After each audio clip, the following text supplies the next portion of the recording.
السلام علیکم۔ آج ہم سورۃ توبہ کی جن آیات کا مطالعہ کریں گے وہ آیت نمبر 20 سے لے کر 27 تک کی آیات ہیں۔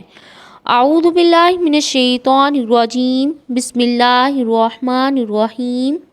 الذین، وہ لوگ جو آمنوا ایمان لائے، وہاجروا اور انہوں نے ہجرت کی، وجاہدوا اور انہوں نے جہاد کیا، فی سبیل اللہ اللہ تعالیٰ کے راستے میں، باموالہم اپنے مالوں کے ساتھ، وانفسہم اور اپنی جانوں کے ساتھ، اعظم زیادہ بڑے ہیں، درجۃً درجے میں، عند اللہ اللہ تعالیٰ کے نزدیک، واولئک اور یہی لوگ ہیں، ھم الفائزون جو وہ کامیاب ہونے والے ہیں۔ یہ آیت جو ہے وہ مہاجرین کی فضیلت کو بیان کر رہی ہے، یعنی وہ اپنا دین اور جان و مال بچانے کے لیے اپنا گھر بار اور رشتہ داروں کو چھوڑ آئے ہیں۔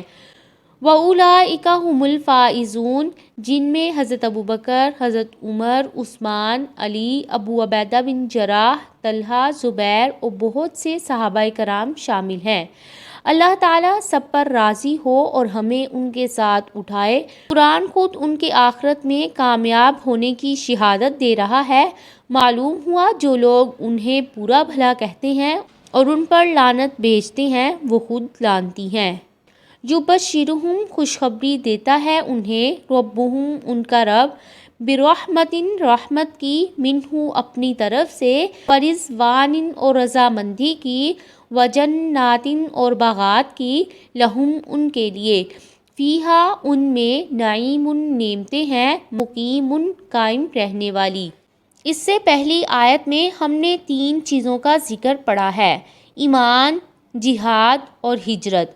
اب ان 3 اعمال کے بدلے میں اس آیت میں 3 طرح کی بشارتیں دی جا رہی ہیں۔ نمبر 1 رحمت، نمبر 2 اللہ تعالیٰ کی رضا، نمبر 3 ہمیشہ کے لیے جنت میں قیام۔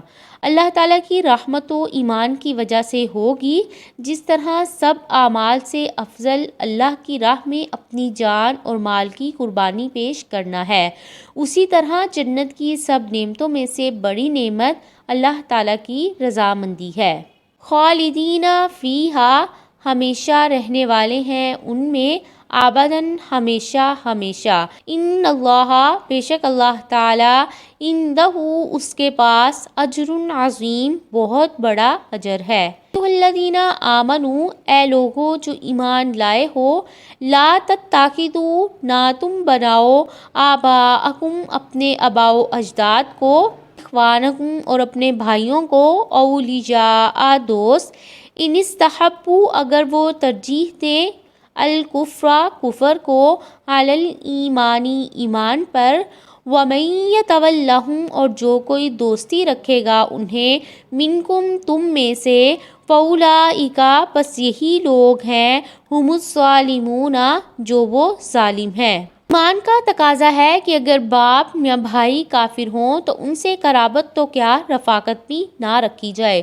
اگر مومن یا مسلمان اس معیار پر پورا نہیں اترتا تو سمجھ لے اس کا ایمان مکمل نہیں ہے۔ ایک دفعہ حضرت عمر رضی اللہ تعالیٰ عنہ نے آپ صلی اللہ علیہ وسلم سے کہا کہ آپ مجھے اپنی ذات کے سوا سب سے محبوب ہیں، تو آپ صلی اللہ علیہ وسلم نے فرمایا ابھی تمہارا ایمان مکمل نہیں ہوا ہے۔ پھر کسی وقت حضرت عمر نے آپ صلی اللہ علیہ وسلم سے کہا، اللہ تعالیٰ کی قسم آپ مجھے اپنی جان سے بھی زیادہ عزیز ہیں۔ آپ صلی اللہ علیہ وسلم نے فرمایا اب تمہارا ایمان مکمل ہوا۔ قل کہہ دیجئے، ان اگر کانا ہے، آباؤکم تمہارے آباء و اجداد، وابناؤکم اور تمہارے بیٹے، اخوانکم اور بھائی تمہارے، وازواجکم اور بیویاں تمہاری، وعشیرتکم اور خاندان تمہارے، واموال اقترفتموہا اور وہ مال جو تم نے کمائے ہیں، وتجارت اور تجارت، تخشون تم ڈرتے ہو، کسادہا اس کے بندہ ہونے سے، ومساکن اور گھر، ترضونہا تم پسند کرتے ہو جنہیں، احبا زیادہ محبوب ہے، الیکم تمہاری طرف، من اللہ اللہ تعالیٰ کی طرف سے، ورسولہ اور اس کے رسول سے۔ وجہادن اور جہاد سے فی سبیلہ اس کے راستے میں، فتربصوا تو تم انتظار کرو، حتیٰ یہاں تک کہ یأتی اللہ لے آئے اللہ تعالیٰ بامرہ اپنے فیصلے کو، واللہ اور اللہ تعالیٰ لا یہدی نہیں وہ ہدایت دیتے، القوم ان لوگوں کو، الفاسقین جو فاسق ہیں۔ آیت نمبر 23 اور 24 یہ دونوں آیت مسلمانوں کے کسی خاص گروہ یا واقعے سے متعلق نہیں ہے، بلکہ عام اور ہر زمانے کے لیے ہیں۔ ان میں تمام مسلمانوں کو یہ تعلیم دی گئی ہے کہ اللہ تعالیٰ اور اس کے رسول کی محبت انہیں دنیا کی ہر چیز سے زیادہ ہونی چاہیے۔ اس آیت میں جن رشتوں کا ذکر کیا گیا ہے ان سے انسان کو فطری لگاؤ ہوتا ہے، اور بعض مسلمانوں کے باپ، بیٹے، بیویاں کافر تھیں جنہیں چھوڑ کر ہجرت کرنا مشکل سی بات تھی۔ اس طرح انسان کو اپنے کمائے ہوئے مال و دولت، اپنے کاروبار اور جائیداد سے بھی بہت محبت تھی، لہٰذا انہی چیزوں سے مؤمنوں کا امتحان لیا گیا۔ بہت سے صحابہ کرام جو تھے وہ اس معیار پر پورے اترے۔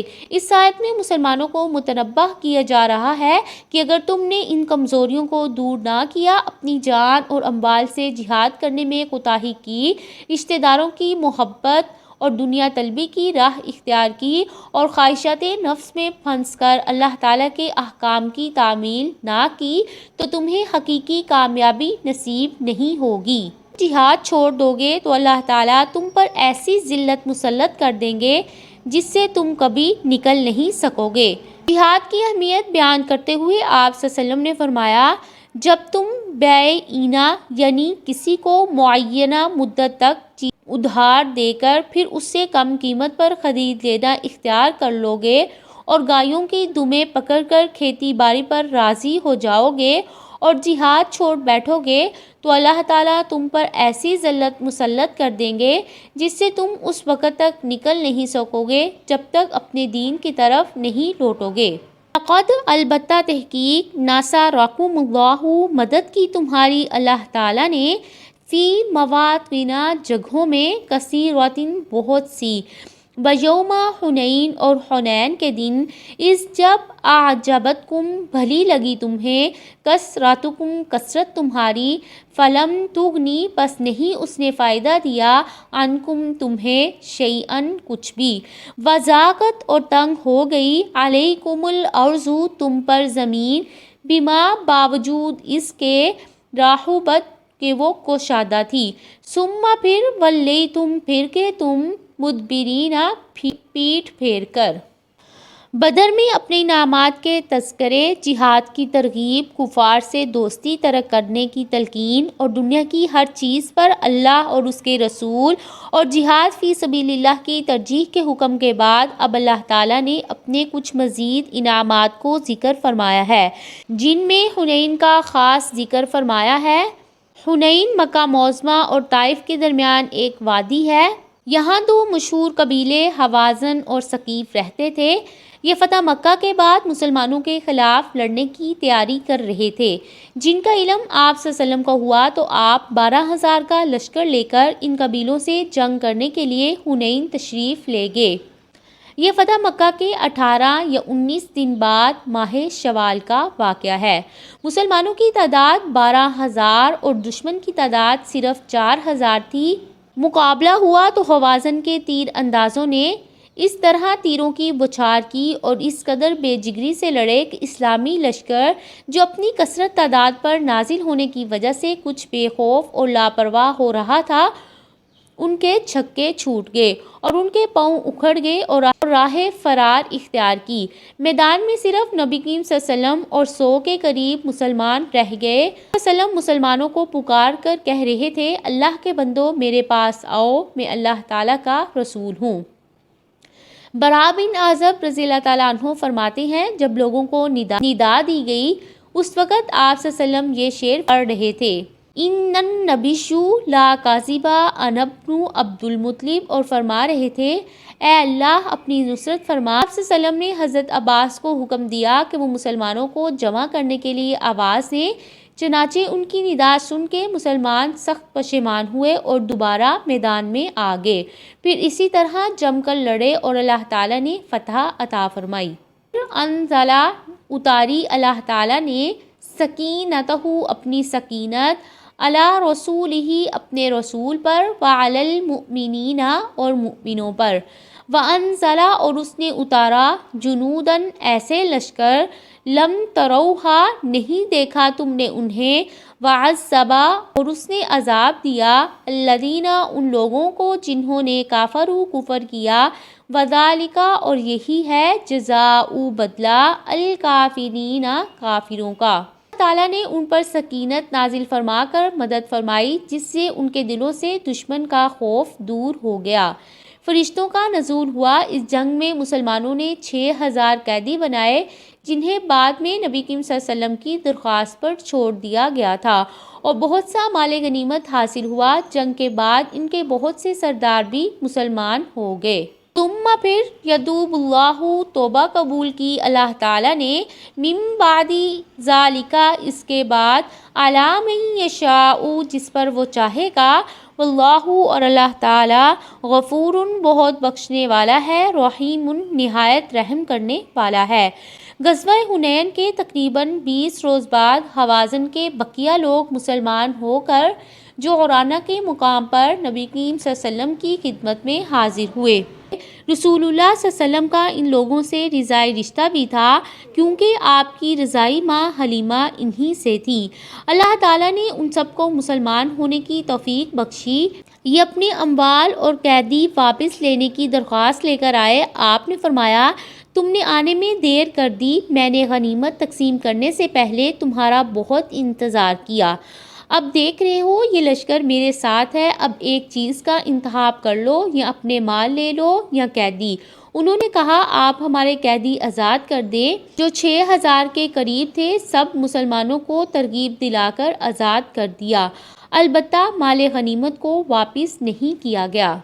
حافظ ابن قیم نے فرمایا، اللہ تعالیٰ نے عرب کے غزوات کا آغاز بدر سے اور خاتمہ حنین سے کیا، اس لیے یہاں دونوں کو یکے بعد دیگرے ملا کر ذکر فرمایا ہے۔ ہم نے انہیں خوف زدہ کر کے ان کی قوت توڑ دی تھی، آخری جنگ نے ان کی قوت کا خاتمہ کر دیا اور ان کا اسلحہ بے اثر کر دیا۔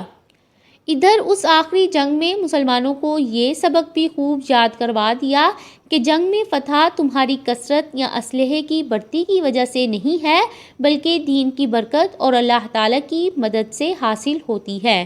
یہ تھی آج کی آیات جن کا ہم نے مطالعہ کیا۔